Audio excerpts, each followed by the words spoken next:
Olá, pessoal. Cheguei agora há pouco, já de volta à terrinha, né? Para seguir agora acompanhando de perto. Há pouco conversava com meu querido amigo Lucas Colar, do Voz do Gigante, para saber algumas novidades. E o nome realmente que o Internacional está negociando é o Paulo Pesolano, né? E eu estou vendo algumas pessoas falando sobre o currículo dele, que é claro, um jovem início de carreira é outra coisa, né? Mas eu acompanho ele há um bom tempo. Conversei uma vez com uma pessoa muito importante do Internacional, não dirigente, não dirigente, né? Um cara ali dos bastidores que inclusive hoje trabalha no Botafogo, né? Um profissional do futebol, que já tinha naquela época me feito referências maravilhosas do Pesolano. Então, assim, eu quero falar sobre isso com vocês, tá? Porque parece que esse é o nome mais adiantado. O Odair, ele tem uma negociação, ele tem um projeto já com o Atlético Paranaense, que inclusive tentou contratar o Bruno Gomes agora do Inter, o Inter recusou a proposta. Então, assim, ó, quem tá no mercado agora e pode assumir é o Paulo Pesolano. Então, acho que é por aí que o Inter tem que ir. Eu vou explicar por que eu concordo com a contratação. Não é só porque ele tá no mercado tem que contratar, não, não, não. Eu gosto do que ele pensa e de como ele vê futebol e de como ele executa o seu trabalho, tá? Não te esquece de te inscrever no meu. Não é que não te esquece, né? Que é um pedido. Te inscreve no meu canal se não está inscrito no canal, porque não te esquece, parece que o cara tem obrigação de inscrever. Não tem nenhuma obrigação, mas é que ajuda. A que ajuda, né? Até porque, né, hoje o negócio está concentrado, então é bom a gente ter um canal também, né, que cresça bastante. Cresça bastante. E se quiser ser membro do canal também, né? O Vozes chegou ao fim e, quer dizer, chegou ao fim em transmissões esportivas, a programação, né, continua até o final do ano, mas não vai continuar os jogos sendo transmitidos pelo Voz. A Imortal também não, né? Então, acho que de rádio identificada até o momento é a rádio do Baldaço, né? Baldaço TV. Beijo, Baldaço. Esse homem é um fenômeno. Eu acho que é só ele que vai transmitir. Tá bem? Mas sabe-se lá, né? Como será o amanhã? A gente nunca sabe, né? Tudo pode acontecer. Vamos lá. Paulo Pesolano, tá? Ele é jovem, tá? Tem o quê? 42 anos, acho que é isso, né? 42 anos, exatamente. É uruguaio. E, bom, você tem 42 anos, eu tenho 63, né? Ele é bem jovem. Isso é ruim? O Abel, quando assume Internacional, eu falo um puta no trabalho em 89, 88, 89. O Abel acho que tem uns 30 anos de idade. É um garoto quando assume o Inter. O Cláudio Duarte, quando assume o Inter, tem 28 anos e é campeão, campeão gaúcho, né? Naquela época, pegada. Logo em seguida, também muito jovem, foi campeão pelo Grêmio da Copa do Brasil em 89, a primeira Copa do Brasil da história, né? Então, o Felipe Luiz está aí para mostrar que não precisa ser veterano para ser bom. Ah, mas ele tem um puto elenco. Também outros também estavam lá. O Tite passou por lá. Lembram? O Tite passou por lá e não deu certo. Um elenco milionário. E o Flamengo exige o quê? Futebol propositivo. O Flamengo é um clube que há muitos anos, desde que eu sou criança, né? O Flamengo é assim, uma espécie de Barcelona, em termos de modelo de jogo, entendam bem, modelo de jogo, uma espécie de Barcelona no Brasil ou no mundo. É um clube que, em geral, é assim. Podem ver os jogos do Flamengo ao longo sempre da temporada. O Flamengo ele trabalha para ter ele a posse de bola, ele propor as ações ofensivas, em geral é assim. Claro que eventualmente o jogo muda tudo isso, mas a ideia inicial, o conceito do Flamengo é esse. O Mano foi para lá, acabou pedindo demissão poucos meses depois. Não aguentou, porque não tinha nada a ver com o Flamengo. E aí é um erro de quem contrata o Mano Menezes para o Flamengo, né? Falta entender a identidade do clube. Falta entender isso, né? O Paulo Pesolano, gente, é uruguaio, tem 42 anos, que eu estava dizendo para vocês.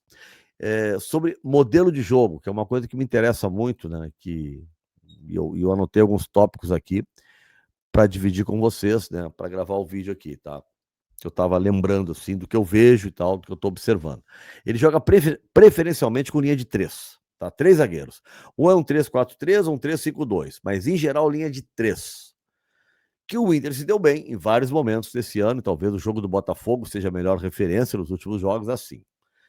Não quer dizer que ele não possa se adaptar, né? Se ele achar que é melhor uma linha de 4, mas ele preferencialmente ele joga assim, tá?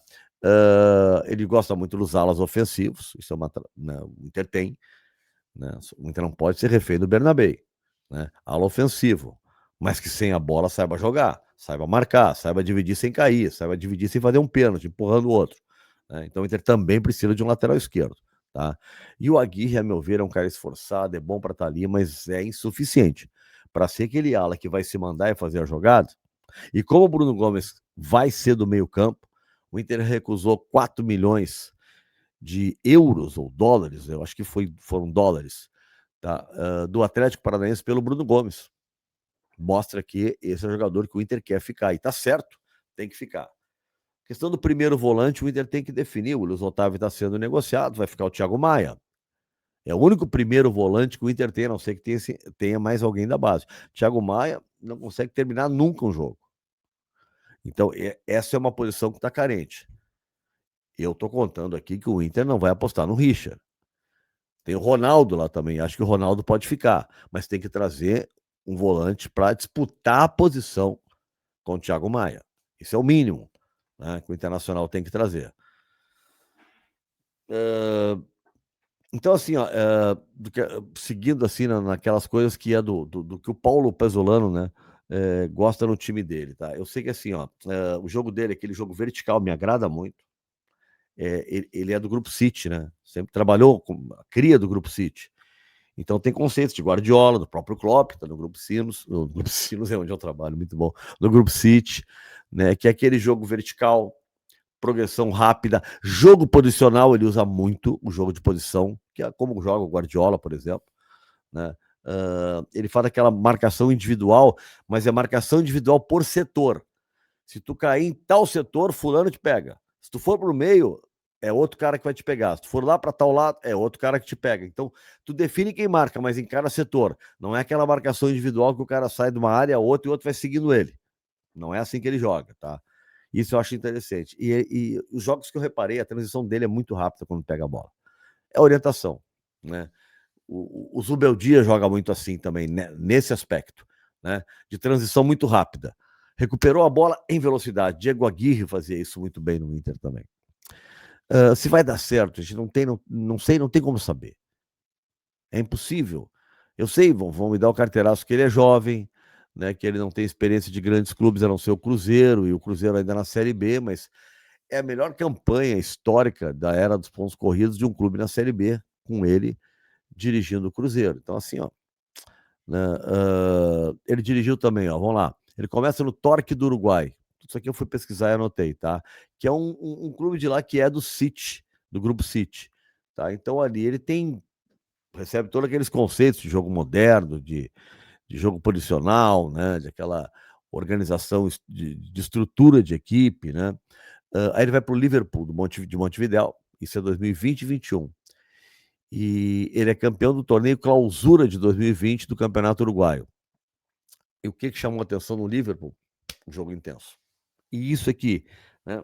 Aquele jogo organizado defensivamente, mas ofensivamente muito rápido e muito bem organizado, tá? E o orçamento pequenininho, né? É o Liverpool de Montevidéu. Aí ele vem para o Brasil dirigir o Cruzeiro, tá?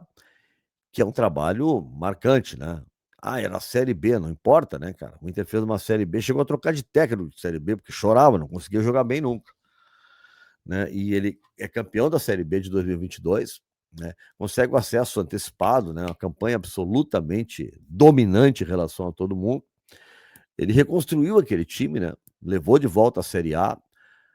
E aí é uma coisa que me agrada. Apostou ali aonde? Em jogadores jovens, tá? Ele fez um perfil bem funcional. Sim, sim, assim, não inventou muito, sabe? Aquele negócio que tem que ver o tempo disso, o tempo daquilo, não. Uma coisa bem funcional. Nós precisamos subir. Esses garotos vão ajudar dessa e dessa forma. E é isso que ele fez. Ele teve no Real Valladolid, tá? O clube, quando ele assume, tem um contexto assim de acesso e permanência na elite. Esse era o objetivo, tá? Ele consegue o acesso à Liga. Teve dificuldades, porque era a primeira divisão, contra adversários de muito maior poderio técnico, enfim, aquelas coisas que você sabe bem do futebol espanhol. Mas assim, ó, eu acho que com a estrutura que o Inter pode dar para ele, com Abel Braga, né, com Hélio Carraveta, toda aquela turma que está por trás agora, né, eu acho que o Internacional poderia apostar nesse treinador. Me agrada. Eu sei, tem muita gente que queria um técnico experiente, maduro e tal, mas o Inter tá, né, tá bom. Eu não sei se eu queria um técnico experiente e tal, depende do técnico. Me dá o Fernando Diniz, não me matem, eu gosto. Eu sei que tem vários, né? O Diego Brião agora, se está ouvindo isso, quer me matar. Mas eu gosto do Fernando Diniz, que dá que me agrada, né? Figurão, me dá o Abel Ferreira, pode ser. Me dá o Felipe Luiz, pode ser, figurão, né? O Ancelotti, pode ser.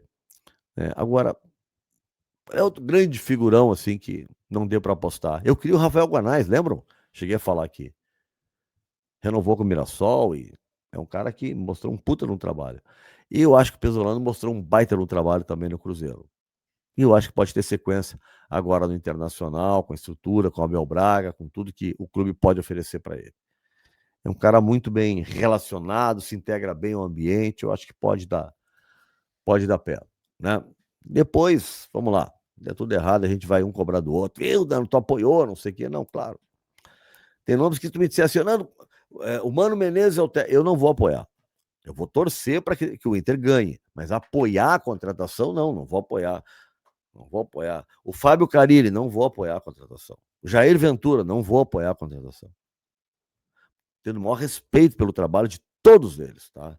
E o Cuca, eu peço até para os meus amigos da imprensa que tirem o nome de Cuca das pesquisas. O que é isso, gente? Não é uma coisinha, eu não quero falar sobre o assunto, tá? As pessoas às vezes ficam me abordando, não é?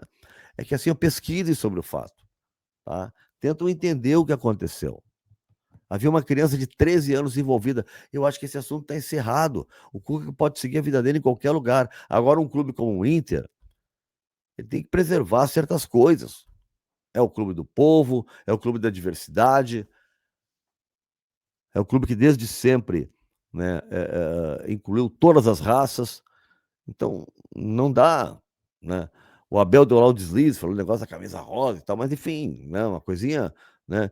O próprio Inter já tenta resolver isso. Aliás, isso é uma coisa que quem chega no Inter, nós temos que ter, né? Olha, esse clube representa isso, ele é assim, ele é assado, ele é assado, ele é assado. Mas isso é um papo para outra hora. Papo para outra hora, tá? Quero a opinião de vocês, tá? Me agrada, tá? O nome do Pesolano, tá? Me agrada. Uh, vocês queriam o Tite? Eu também queria o Tite. Não deu o Tite, né? Porque eu acho que o Tite precisava mais do Inter do que ele pro Cruzeiro. Mas a informação que eu tenho, tá? É do meu amigo Fabrício Carpinejar, que mora lá em Belo Horizonte. É que foram 4 milhões de reais pagos ao Tite. E aí é foda, meu. Se tu conseguir segurar. Aliás, o Carpinejar foi o cara que deu uma palestra aos jogadores do Internacional antes do jogo contra o Bragantino. Ninguém sabia, né? O Juca Kfouri fez vazar na coluna dele. E hoje de manhã eu estava no Rio ainda, o Fabrício me ligou e falamos sobre isso. E eu adoro ele, tinha parecido até um com o outro, né? Os caras sacaneiam. E aí, Fabrício, falou da palestra, né? Esse cara, ele falou, não foi essa palestra assim mais, né? O amor, o escambau e o caralho, né? Não. Foi uma palestra tipo Capitão Nascimento, disse ele, né? Chamando os caras na responsa. E ele é talentoso, né? Ele é meta, ele sabe fazer isso. Mas só uma curiosidade que eu queria também dividir com vocês. O Tite é um cara de 4 milhões, portanto, no Cruzeiro, tá? Se for o Pesolano, tomara que seja, eu apoio. E quarta-feira agora, né? Deve ter a definição. Nessa quarta, tá bom? Grande abraço, se inscreve no meu canal, deixa teu like, deixa teu comentário acima de tudo. Acima de tudo, teu comentário. Tô aqui para, né? Como diria aquele outro, fala que eu te escuto. Tá bem? Abraço, até a próxima.